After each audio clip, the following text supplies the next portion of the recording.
It sort of like advances sort of an end of history thesis. And I think we can already see that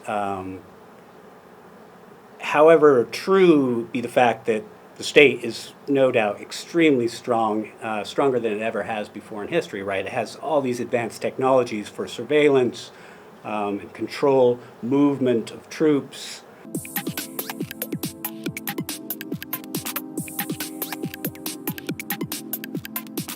This episode is the contribution to SuTuPyu Podcast series hosted by Radio Myanmar. The series aims to share or disseminate the scholarly knowledge of social science and humanity research in the context of Burma to the broader audience in accessible language.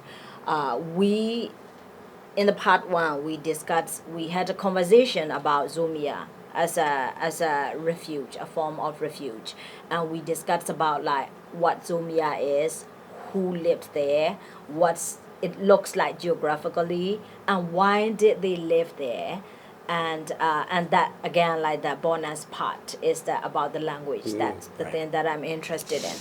I want to go to the conclusion of the book because in the conclusion, James Scott he proposed that the era of Zomia as a zone of refuge from state rule came to an end due to the new technologies of the state, such as international boundaries, fixed border, maps, drones, and helicopters, like things like that. So if that is the case, can we say the Zomia's finished, done? Do we still have Zomia? Ah, right. So I think that's, Scott concludes on sort of a fairly pessimistic note, which I think is perhaps premature and unwarranted. It sort of like advances sort of an end of history thesis. And I think we can already see that however true be the fact that the state is no doubt extremely strong, stronger than it ever has before in history, right? It has all these advanced technologies for surveillance and control, movement of troops. It's difficult for any of us to imagine the world outside of sort of the maps, right? The globe with all of these borders. But I think we can see, say, in the situation following the coup in Burma, that once again we're seeing people fleeing from the lowland centers of power, fleeing from the urban centers, and going to the mountain periphery in a very material way. We see people sort of refusing to participate in post-coup normalcy, right? Thousands and thousands of people. And this is made possible by the affordance of the fact that there are still these sort of liberated zones controlled by ethnic groups on the periphery of the country. Yeah. So, yeah, I think we can still think of Zomia as sort of a living, developing, processual tradition. What are your thoughts on that, given your observations in sort of doing research and working in this area? Yeah, I would say I agree with you. I mean, yes, Scott and Zomia there at the end of the book, but actually it didn't seem like it's ending. My observation and my experience as a stateless, we after the 2021 coup, right? Like my research changed into like that if we map out the keywords, it's gonna be like nation, ethno-nationalism, language, education, stateless education. All these terms, these are my research. Also, the being stateless. After the 2021 coup, I still see the living Zomia. Like for example, like when you were talking about the historical Zomia, people fled state rule because of taxation, right? Conscription, because of state control. So after the coup, in the beginning, people started joining the civil disobedience movement, which is publicly refusing the unjust state rules. Right. Right. So they started joining that, and then they voluntarily fled the state control area. First they moved to some like pocket territory of some ethnic areas, and then moved to like again neighboring country. So yeah, I will agree that they started fleeing from the state control, and then we can also see that they trying to avoid the taxation or even like boycotting. This is the historical Zomia. If we say historical Zomia as the universal idea, and what's happening here, if we could call living Zomia, it is a unique case, right? Like because of the new era with new technology and new things going on, we see like avoiding the tax in a different way of like boycotting the products the military produce or military sponsor, or even like after 2023 there were the conscription. Like when we talk about conscription, there is like one thing in the past, the historical Zomia, the conscription, people fled from the king's conscription.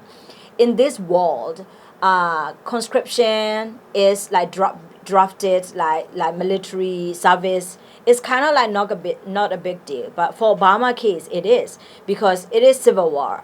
People don't want to fight each other. Right. Like people don't want to fight these young people from this side and that side. They are from the same area, the same group. They don't want to fight. Like this is civil war. It's a different story. So these young people after 2023, they also fled the state control. So we can see the voluntary fleeing from the state room, running away from the state room, and involuntary running away from the state room. So it's like it's by force and by choice.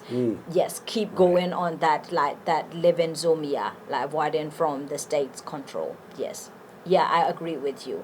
It's they going. It didn't end there. Right. I wonder if we could think about, so, if we're thinking in terms of this living Zomia now and the historical Zomia, in the past we sort of see people sort of deliberately choosing sort of new forms of belonging, right? New forms of sort of mutual belonging outside of control of the state.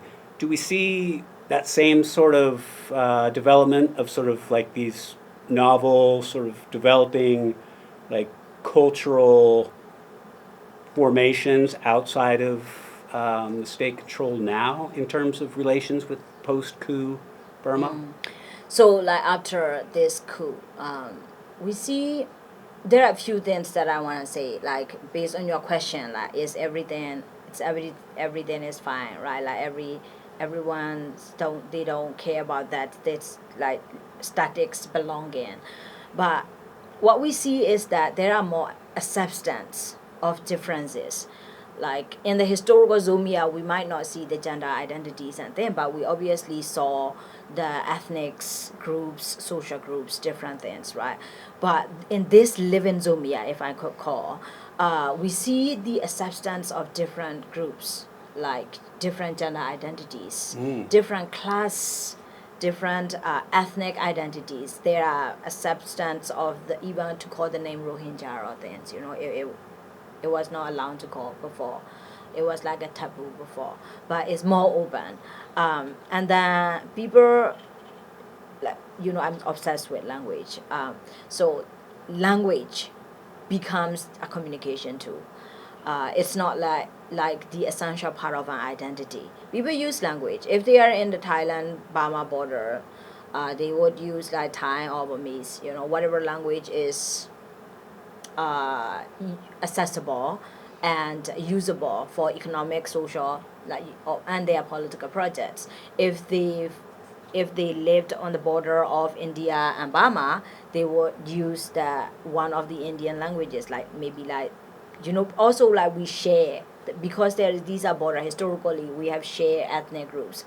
So what I wanted to say is that language is not essential part of the identity anymore. However, we can't really say that everything is fine now. There is that the ethno-nationalism, Right. ethnic identity, because that's been that's been built, constructed for a century, like since under the colonial time. So the building of ethno-nationalism and ethnic identity and the conversation about self-determination and territorial area, these are stay there as a fixed discourse. But at the same time, there is something also parallelly going on, the acceptance and the fluidity and the heterogeneity.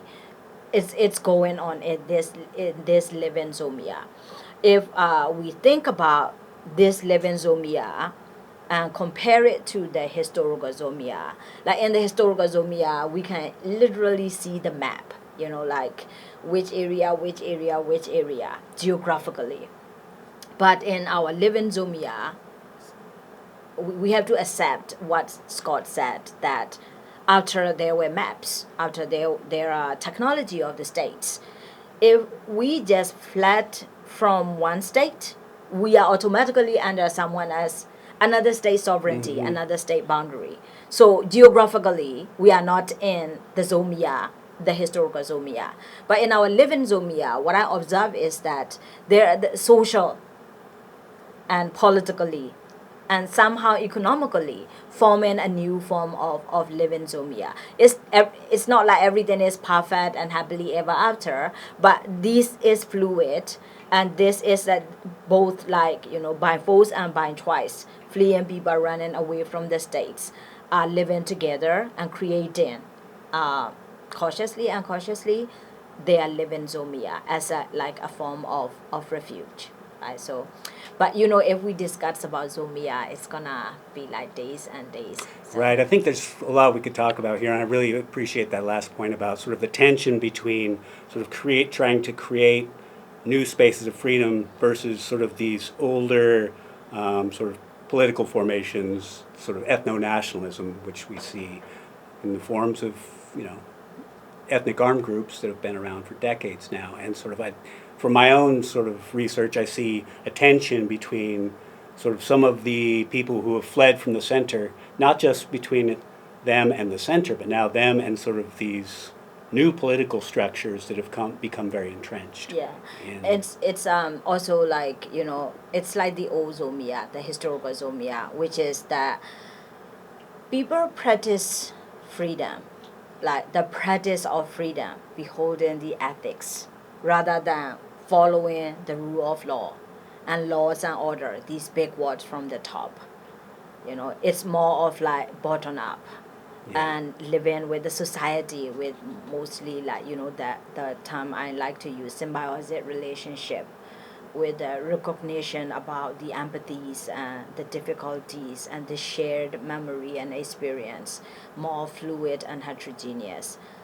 But like I said, things are not perfect, but both things going on. There is a fixed discourse and there is a fluid movements also going on. So yeah, I would say we are still living in a living Zomia, forming a fluid living Zomia with a unique, particular unique form after the 2021 coup. Right, that continues to develop and unfold in sort of unpredictable ways. Yeah. Thank you. We can continue this conversation later for days. We can talk about That'll be my pleasure. Yeah.